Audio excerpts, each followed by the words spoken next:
התחתנו ב-2005, וב-2007 נולד יואבי, הבכור, גבר. שנתיים אחרי זה נולד אלון. אלון, מה אתה שר?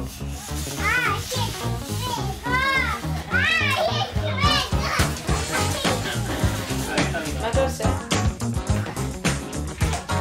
אלון? אתה פה? מה אתה עושה פה?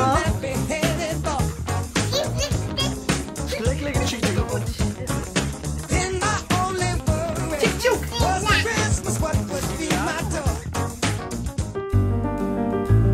ראינו שלקראת גיל 8 חודשים הוא עוד לא זוכר. יש לנו חבר טוב, הוא חבר שלי מהמילואים, שהוא רופא ילדים. נורולוג ורופא התפתחות. והוא ההורים והתומים שלנו, ישר מרים טלפון אליו, ואומר לו, אילן, א', ב', ג', ד', ואנחנו, יש בינינו הסכמה שלא חוסכים מילים אחד מהשני. אמר, עזבו הכל, בואו אליי הביתה. ואז נזרק השם השם המדהים לאוויר, פעם ראשונה, מחלת דושן. אז כמובן בסייג מסוים, שאולי הבדיקה, אבל בארבע עיניים הוא אמר לי... זה לא נראה טוב. זה לא טוב. ואז אילן ארגן לנו ישר פגישה עם דוקטור נירה גינצברג. אני אומרת לה, אוקיי, בסדר, יש לו סבבה, מה שאת אומרת, דושן, נו, זאת אומרת, מה, אוקיי, אז תני לי איזה, טוב.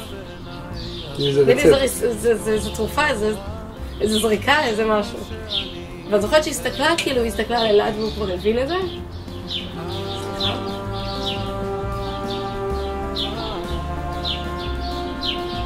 ואז היא הסתכלה עליי וכאילו היא אומרת, אולי כאילו אני לא הייתי, היא כאילו על עצמה, לא הייתה ברורה, אבל אין לזה פתרון. מעכשיו אני כבר לא אחכה, אל הים אלך, אל השמש אפנה. הגוף של אלון לא מייצר חלבון, אין חלבון בגוף. זה במילה אחת המחלה. אז המשמעות היא בעצם איזושהי תחילתה של הידרדרות, שהשרירים הראשונים שנפגעים זה הרגליים, אחרי זה ידיים, כבד, כליות, ריאות, עד הלב.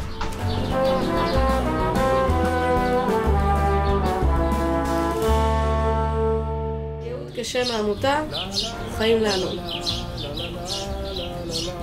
פשוט ככה. היום נעשים המון מחקרים בתחום השריר. ואנחנו כבר משתתפים פה במחקר ובפה עוד ניסוי ופה עוד זה, ובסופו של דבר אנחנו כן אומרים שהפתרון הוא קרוב.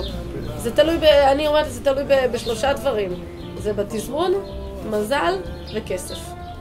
אנחנו רוצים שיהיה לו חיים נגישים ושיהיה לו כמה שיותר פשוט בבית ספר, בגן. אלון, לא יודע, אני לא יודעת להסביר את זה. הילד הזה, אין בן אדם שרואה אותו ולא מתאהב בדרדס הקטן המתוק הזה, באמת. וילד שהולך לישון עם חיוך וקם עם חיוך, וזה תמיד, כאילו, אני ישנתי מאוד טוב, אני אהיה. Come along, I will take you. Come with me. Don't be lonely. Come along, I will take you. Come with me. Don't be lonely.